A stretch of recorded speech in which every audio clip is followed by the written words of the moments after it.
ওষুধ মাঝখানে আসন করা ওষুধ আস্তে আস্তে আপনি ওই পাশটা বসে আন, দরজা দিয়ে দিন। নাম কি আছে? কে হয় আপনার? আপনার স্ত্রী? আচ্ছা, নাম কি আছে? বয়স কত? অসামঞ্জস্য, মতবিরোধ, কলহ, ঝগড়া, ঝামেলা, অশান্তি, বিবাদে জড়াবেন, এমনকি ডিভোর্সের পূর্ণ স্থিতিও তৈরি হতে পারে। মনে নেগেটিভ চিন্তা আসছে, ভুল বিচার আসছে, হীনমন্যতা ও ডিপ্রেশনে ভুগবে, সাইকোলজিক্যাল ও মেন্টাল প্রবলেমও তৈরি হতে পারে, এমনকি আত্মহত্যা বা সুইসাইডাল প্রবণতাও তৈরি হতে পারে, এমনও যোগ রয়েছে বলছে বাবা। বুদ্ধি বন্ধনও করে দেওয়ার চেষ্টা করা হচ্ছে, পাগল সুলভ আচরণও করবে, অপারেশনের যোগও রয়েছে, চোখে চোখে রাখতে হবে, নাহলে অ্যাক্সিডেন্টের যোগও রয়েছে। বলুন এবার কী সমস্যা নিয়ে আসছেন বলুন। 4 থেকে 5 বছর এরকম? তো অন্য জায়গায় দেখিয়েছেন আপনি?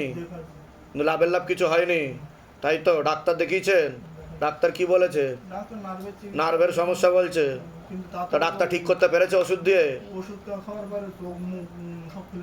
সব খুলে যায়? হ্যাঁ, ও রিয়াকশান হয়ে যায় উল্টে ওষুধ খেয়ে? হ্যাঁ, তা ঠিক হয়নি ওষুধ খেয়ে, আরও খারাপের দিকে যাচ্ছে। আচ্ছা, আমি কি বললাম শুনতে পেরেছেন? আপনি হাজব্যান্ড হন, আপনার বাড়ির তরফ থেকে ক্ষতি করা হচ্ছে। কোথা থেকে আসছেন? কোথা থেকে? ধামের বিষয়ে কীভাবে জানতে পারলেন?